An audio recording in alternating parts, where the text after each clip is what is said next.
నమస్తే అండి. Welcome to ముచ్చటైన మాట. ఈరోజు ముచ్చటగా మరొక చిన్న కథ చెప్పుకుందాం. ఏంటి అంటే,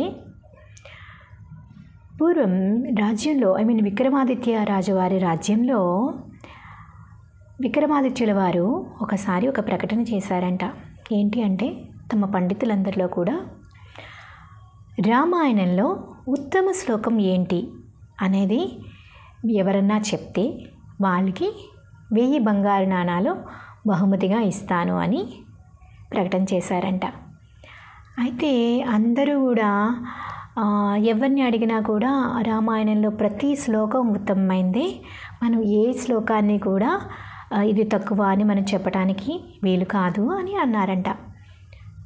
అయితే రోజులు గడుస్తున్నాయి, అందులో ఎవరు చెప్పలేకపోతున్నారు. అందులో వరరుచి అని ఒక పండితుడు ఏం చేశారంటే, ఆయన అందరి దగ్గరికి వెళ్ళి రామాయణంలో ఏంటి ఒక ఉత్తమ ఇది అని చెప్పి అడుగుతూ ఉంటే, ఉత్తమ శ్లోకం ఏంటి అని అడుగుతూ ఉంటే అందరూ కూడా ఎవరూ చెప్పట్లేదు. అందరూ అన్నీ ఉత్తమమైన శ్లోకాలే అని చెప్తున్నారు. సరే, ఆయన తిరిగి అలసిపోయి ఒక పెద్ద చెట్టు కింద హాయిగా కొంచెం విశ్రాంతి తీసుకుంటున్నారంట.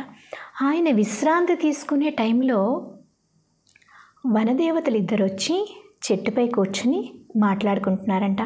అందులో ఒక వనదేవత చెప్తుందంట, ఏమని, రామాయణంలో ఉత్తమ శ్లోకం ఇది అని. సో ఈయన విని, వరరుచి గారు విని ఆనందంతో రాజుగారి దగ్గరికి వెళ్ళి రాజుగారికి, విక్రమాదిత్యుల వారికి చెప్పాడంట, ప్రభు, రామాయణంలో ఇది ఉత్తమ శ్లోకం అని. ఓకే, ఆ ఉత్తమ శ్లోకం ఏంటి అంటే,